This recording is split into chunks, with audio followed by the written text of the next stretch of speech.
Hello friends, അച്ചാർ ഇഷ്ടപ്പെടാത്തവർ ആരുണ്ടല്ലേ? പ്രത്യേകിച്ച് നാരങ്ങ അച്ചാർ. അപ്പം നാരങ്ങ കയ്പ്പ് രുചി ഇല്ലാണ്ടിരിക്കാൻ വേണ്ടിയിട്ട് തയ്യാറാക്കാൻ വേണ്ടിയിട്ടുള്ള ഒരു ടിപ്സാണ് ആദ്യം ഞാൻ നിങ്ങളോട് പറയുന്നത്.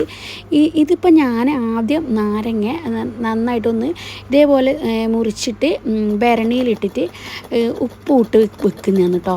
ഉപ്പിട്ടിട്ട് നന്നായിട്ട് ഇതേപോലെ ഒന്ന് കൈയോടൊന്നും തൊടാണ്ട് ഇതേപോലെ ഒന്ന് കുലുക്കിയിട്ട് ആദ്യം കൊടുക്കുക. എന്നിട്ട് അത് എന്ത് പണിയാക്കുക, അതവിടെ വെച്ചിട്ടുണ്ട്.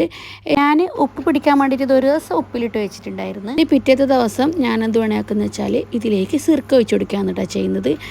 അങ്ങനെ സിർക്ക ഒഴിച്ച് കൊടുത്തിട്ട് ഒരാഴ്ച മാക്സിമം ഒരാഴ്ച വെച്ചാൽ അത്രക്കും നല്ലത് കേട്ടോ. അപ്പം അതിൽ നല്ലോണം സിർക്കയെല്ലാം പിടിച്ച് ഉപ്പൊക്കെ പിടിച്ചിട്ട് നല്ലൊരു ടേസ്റ്റിൽ അച്ചാർ കിട്ടും കേട്ടോ. കയ്പ്പ് രുചിയൊന്നും ഇല്ലാത്ത നല്ല അടിപൊളി അച്ചാറാണ്. ഇന്നിപ്പോൾ ഞാൻ തയ്യാറാക്കുന്നത് നല്ല നാരങ്ങൻ്റെ വെള്ള അച്ചാറാണ് കേട്ടോ. വെള്ള അച്ചാർ പിന്നെ ചുവന്ന അച്ചാറിൻ്റെ റെസിപ്പി ഞാൻ ഇതിലിട്ടിട്ടുണ്ടായിന്. അത് എല്ലാവരും ഒന്ന് കണ്ട് നോക്കണേ. അടിപൊളി അച്ചാറാണ് കേട്ടോ. എൻ്റെ അടിപൊളി അച്ചാറാണ്, എല്ലാവർക്കും ഇഷ്ടപ്പെടുന്ന അച്ചാറാണ് കേട്ടോ. അപ്പോൾ ഇതെങ്ങനെ തയ്യാറാക്കുന്നതെന്ന് നോക്കാം. ഇതിപ്പോൾ ഞാൻ ഒരാഴ്ച ഇവിടെ വെച്ചിട്ടുണ്ട്. ഇനിയിപ്പം ഒരാഴ്ച കഴിഞ്ഞ് കേട്ടോ. ഇപ്പോൾ ഞാനൊരു പാത്രം എടുത്തിട്ടുണ്ട്. പാത്രത്തിൽ സൺഫ്ലവർ ഓയിലാണ് കേട്ടോ ഞാൻ ഒഴിച്ചു കൊടുക്കുന്നത്. വെളിച്ചെണ്ണ ഒഴിച്ചു കൊടുക്കാണ്ടിരിക്കുന്നത് നല്ല കേട്ടോ. അതിൻ്റെ ഒരു ഫ്ലേവർ അത്ര രസം ഉണ്ടാവില്ല. അപ്പോൾ ഞാൻ സൺഫ്ലവർ ഓയിലിൽ കടു ഇട്ട് കൊടുക്കുന്നുണ്ട് കേട്ടോ. ആവശ്യത്തിന് ഒരു 1.5 ടീസ്പൂണ് കടു ഞാൻ ഇട്ട് കൊടുക്കുന്നുണ്ട്. ഇനിയിപ്പോൾ കടുവെല്ലാം നന്നായിട്ട് പൊട്ടി വരുമ്പോൾ ഇതിലേക്ക് കറിവേപ്പിലാണ് കേട്ടോ ഞാൻ ചേർത്ത് കൊടുക്കുന്നത്. ഇനി കറിവേപ്പില ഒന്ന് നന്നായിട്ട് ഇളക്കി കൊടുക്കാം കേട്ടോ. ഒരു മീഡിയം ഫ്ലെയിമിലിട്ടിട്ട് വേണം കേട്ടോ, ഇല്ലെങ്കിൽ കടുവെല്ലാം കത്തിയിട്ട് അതിൻ്റെ ടേസ്റ്റ് മാറിപ്പോവും. ഇനിയിപ്പോൾ ഞാൻ ഇഞ്ചി വെളുത്തുള്ളി ഇതുണ്ടോ ഇതേപോലെ ചെറുതായിട്ടൊന്ന് ഇതേപോലെ ഞാൻ സ്ലൈസ് ആക്കിയിട്ട് അരിഞ്ഞിട്ട് ഇട്ട് കൊടുക്കുന്നുണ്ട് കേട്ടോ. ഞാൻ വെളുത്തുള്ളി ഏകദേശം ഒരു വെളുത്തുള്ളി തന്നെ ഇതേപോലെ ഇതാക്കിയിട്ടുണ്ട്. പിന്നെ ഇഞ്ചി ഒരു പീസ് ഇഞ്ചി ഇതേപോലെ ചെറുതായിട്ടൊന്ന് കട്ട് ചെയ്തിട്ട് ഇട്ട് കൊടുക്കുന്നുണ്ട്. ഇനിയിപ്പോൾ ഇതും നന്നായിട്ടൊന്ന് വഴറ്റി കൊടുക്കാം കേട്ടോ. അപ്പം ഞാനിതിപ്പോൾ നന്നായിട്ട് വഴറ്റിയിട്ട് കൊടുക്കുന്നുണ്ട്.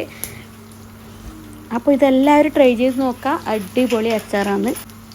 അപ്പം ഇതുവരെ ഇങ്ങനെ വെള്ളച്ചാർ ഉണ്ടാക്കാത്തവരുണ്ടെങ്കിൽ ഒന്ന് ട്രൈ ചെയ്ത് നോക്കാം.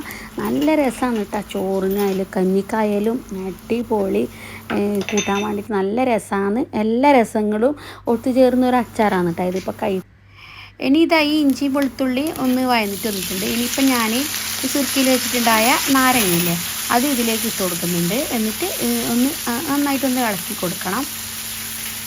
ഹൈ ഫ്ലെയിമിൽ ഇടാൻ പാടില്ല കേട്ടോ. ഹൈ ഫ്ലെയിമിൽ ഇട്ടാൽ ടേസ്റ്റ് തന്നെ മാറും, വേഗം കത്തിപ്പോകാൻ സാധ്യതയുണ്ട്. പിന്നെ എന്ത് വേണമെങ്കിൽ ഉപ്പിട്ട് കൊടുക്കാം. ഉപ്പ് നമുക്ക് വേണമെങ്കിൽ വേണ്ടതിനനുസരിച്ചിട്ട് ഇട്ട് കൊടുക്കുക. ഓൾറെഡി നാരങ്ങയിൽ ഉപ്പുണ്ട്, അതനുസരിച്ച് വേണം ഇട്ട് കൊടുക്കാൻ വേണ്ടിയിട്ട്. പിന്നെ ഇനി വേണ്ടതെന്നറിയാം, ഇതാണ് മഞ്ഞൾപ്പൊടിയില്ലേ. മഞ്ഞൾപ്പൊടി ഒരു സ്പൂൺ ഇട്ട് കൊടുക്കുന്നുണ്ട് കേട്ടോ. ഒരു കളറിന് വേണ്ടിയിട്ടാണ് ഇട്ട് കൊടുക്കുന്നത്. നല്ലൊരു കളർ ഇട്ടാൻ വേണ്ടിയിട്ട് ഇട്ട് കൊടുക്കുന്നതാണ്. ഇനി ഇതും കൂടി ഒന്ന് നന്നായിട്ട് ഒന്ന് ഇളക്കിയിട്ട് കൊടുക്കുന്നുണ്ട്.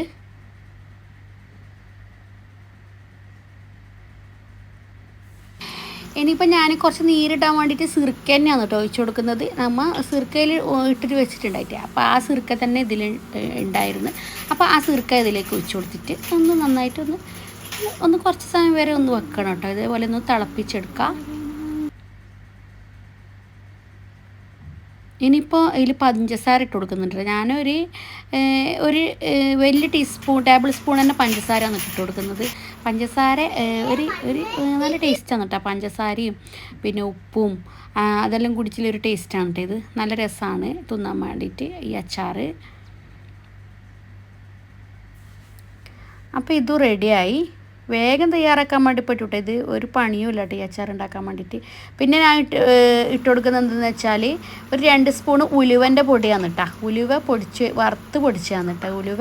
അപ്പം ആ ഉലുവ പൊടിച്ചത് ഇതിലേക്ക് ഇട്ട് കൊടുത്തിട്ടുണ്ട്. ഈ അച്ചാറിൽ ഉണ്ടാക്കുമ്പോൾ ഉലുവ ഒന്ന് വറുത്തിട്ട് വേണം കേട്ടോ പൊടിക്കാൻ വേണ്ടിയിട്ട്. എന്നാലാണ് ഒരു നല്ലൊരു ടേസ്റ്റ് വരുന്നത്. അപ്പം ഇനിയിപ്പം ഞാനെന്ത് എല്ലാം കൂടി ഉണ്ടോ നല്ല നീരും ഉണ്ട് കേട്ടോ അച്ചാറിന്. നല്ല നീരുണ്ട്. നല്ല അച്ചാറാണ്, നല്ല ടേസ്റ്റിലെ അച്ചാറാണ്. ഇതിന് ശേഷം ഉപ്പ് പഞ്ചസാര അതെല്ലാം കുറച്ച് കുറവുണ്ടെങ്കിൽ അത് ഇട്ട് കൊടുക്കാം കേട്ടോ. എനിക്കിത് കുറച്ച് ഇളം മധുരമുള്ളൊരു അച്ചാറാണ് കേട്ടോ എനിക്കിഷ്ടം. നല്ല ടേസ്റ്റാണ്. അപ്പോൾ ഉണ്ടോ ഇതേപോലെയാണ് റെഡിയാക്കേണ്ടത് കേട്ടോ.